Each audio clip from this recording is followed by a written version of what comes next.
육군 부대가 한 지역을 점령하는 걸 위수령, 군사권으로 법을 대신하는 걸 계엄령이라고 하죠. 쉽게 말해 군이 민간의 치안까지 담당하는 겁니다. 박근혜 전 대통령 탄핵 심판 당시 이 두 가지를 검토한 것으로 보이는 기무사의 문건이 발견됐죠.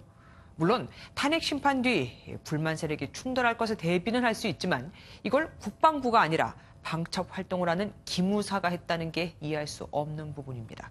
김문영 기자 보도합니다. 국군기무사령부가 지난해 3월 전시개헌 및 합수 업무 수행 방안이란 제목으로 작성한 문건입니다. 탄핵 선고 이후 결과에 불복한 대규모 시위대가 서울로 집결해 청와대와 헌법재판소 등을 점거하려 할 것이란 전망이 담겨 있습니다. 이를 바탕으로 위수령과 계엄 등을 선포하는 등 대비하고 부득이한 경우 발포도 가능하다고 언급하는가 하면 기계화 사단과 특전여단 등이 계엄 임무를 수행케 하고 언론 통제를 위한 보도검열단과 언론대책단의 운영까지 적시한 것으로 드러났습니다.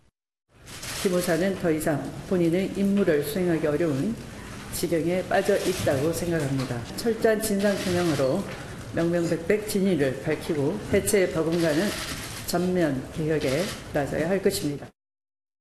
국방부는 해당 문건의 존재 사실을 시인했고 군 검찰단을 통해 작성 경위 등을 조사하겠다고 밝혔습니다. 하지만 구체적인 혐의 검토 단계는 아니고 위법성 여부부터 조사하겠다는 취지라고 설명했습니다.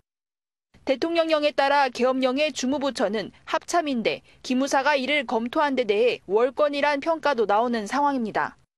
군인권센터는 김관진 전 국가안보실장과 한민구 전 국방부 장관, 조현천 전 기무사령관, 계엄사령관으로 내정된 장준규 전 육군참모총장 등 관련자를 모두 고발하겠다고 밝혀 민간 검찰을 통한 수사로 확대될 가능성도 제기됩니다. MBN 뉴스 김문영입니다.